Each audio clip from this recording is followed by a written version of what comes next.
ایک ملازم بڑا تابعدار تھا۔ مالک نے خوش ہو کر اس کی تنخواہ بڑھا دی۔ تابعداری میں کوئی فرق نہیں آیا، لیکن وہ کچھ زیادہ مشکور بھی نہیں ہوا۔ مالک کو بڑا غصہ آیا کہ میں نے اس کی تنخواہ بڑھائی اور یہ ہے کہ اچھے سے شکریہ بھی ادا نہیں کیا۔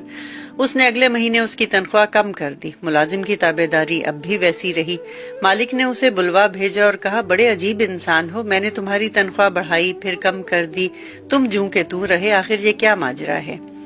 اس نے کہا، میرے ہاں بیٹا پیدا ہوا تو اس سے اگلے روز آپ نے تنخواہ بڑھا دی۔ میں سمجھ گیا کہ جس خالق نے بچہ دیا ہے اس نے رزق کا انتظام بھی کر دیا۔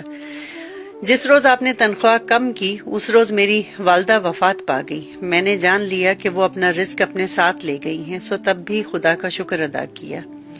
صاحب، یہ روزی روٹی کے فیصلے تو کہیں اور ہی ہوتے ہیں، ہم تو بس مہرے ہیں جنہیں آگے پیچھے کر کے اسباب پیدا کیے جاتے ہیں۔